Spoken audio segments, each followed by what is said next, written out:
সুযোগ করে নিন।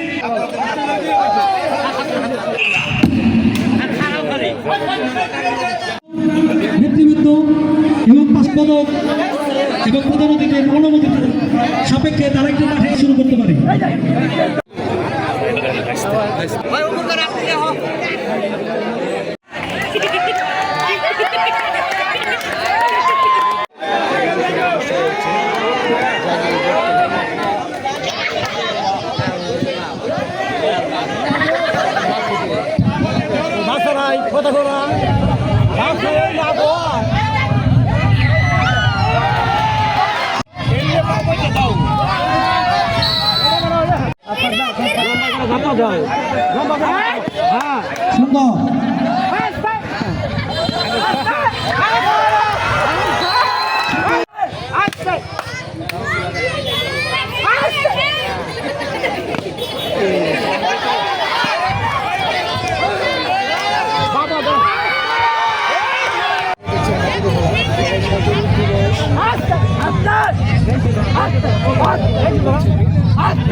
আমি আপনাদের দোয়া ধন্য।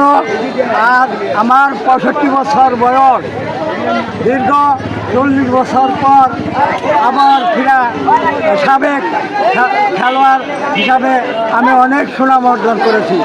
আপনাদের দোয়া, আমার কিছু করার নাই।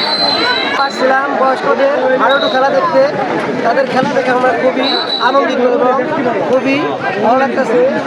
তারা খুব সুন্দর খেলতেছে। তাদের খেলা দেখে আমরা খুব আনন্দিত। সুন্দর লাগছে, আনন্দ লাগছে। আসলে এটা তো আমাদের বাংলাদেশের জাতীয় খেলা, সবাই জানি এবং প্রাপ্য। তো সেই পরিপ্রেক্ষিতে আমরা এখনকার যে যুব সমাজ আছি, আমরা যুব সমাজ তো বিভিন্ন জায়গায় যে খেলতে পারি বা খেলার সুযোগ পাই। তো মুরব্বীরা তো আসলে খেলতে চায় না, ভয় বা দিকে আমরা নিজেদের সেভে মুরব্বীদেরকে এই খেলায় আকৃষ্ট করছি। এই কারণেই সবার মুরব্বীদেরকে যেন একটু আনন্দ দিতে পারি এবং তাদের সাথে আমরাও আনন্দ দিতে পারি। এই জন্যই মূলত আমাদেরকে এই খেলাটা। হ্যাঁ, আমাদের অনুভূতি অনেক ভালো। বয়স্করা খেলছে, আমরা দেখছি, আমাদের অনেক খুশি লাগছে। তাতে কি মানে তোমার খেলার আগ্রহ জন্মালো? জি, আমরা হাডুডু খেলতে চাই, ওরাও খেলতে চাই, এখনো খেলতে চাই। এর আগে কি কখনো হাডুডু খেলা দেখেছো? আমাদের এলাকায় এই প্রথমই আর কি হাডুডু খেলা হয়েছে।